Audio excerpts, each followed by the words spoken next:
So let's discuss the different types of wallets. What are they, and what purposes do they serve? And also talk about some pros and cons of each. Now, in the wallet space, the most prevalent wallet is going to be your web wallet. And the reason for this is that any coin or digital asset that you hold on an exchange is held in a web wallet. The exchange holds both your public keys and your private keys. And that means anyone who hacks into an exchange has access to your digital assets.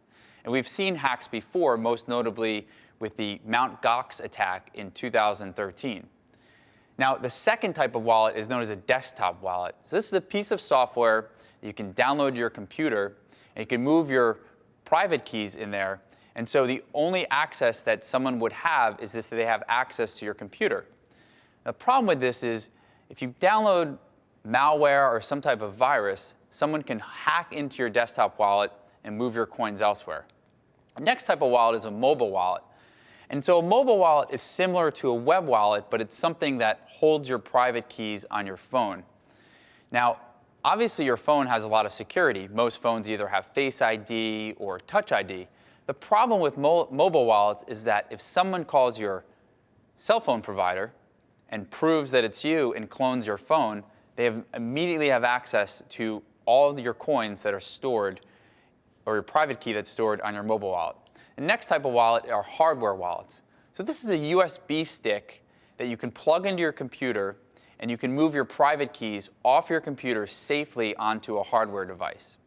Now, what's interesting about that is that someone would need that piece of hardware in order to access your private keys. So you can store this piece of hardware or USB stick in a vault somewhere or in a safe at a bank. And lastly, you've got paper wallets. Now, paper wallets and hardware wallets are cold storage. A paper wallet is just going to save your public key and your private key in a way that you can easily store it somewhere. So those are the 5 different types of wallets with some pros and cons.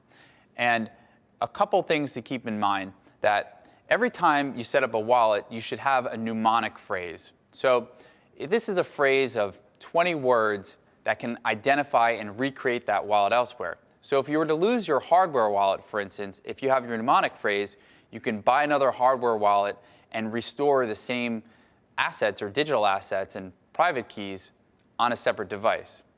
The second is that you need to keep your software upgraded. Make sure you have the most recent downloads, and make sure these are secure downloads coming from the programmers themselves. And lastly, always use two-factor authentication.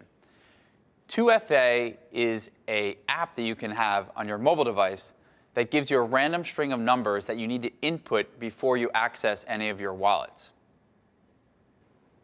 So that concludes our section on preparation. Now, from this section, you should be able to access the crypto markets via an exchange. You should be able to identify the different types of wallets that you can store your crypto assets in. And you should be able to connect to multiple exchanges.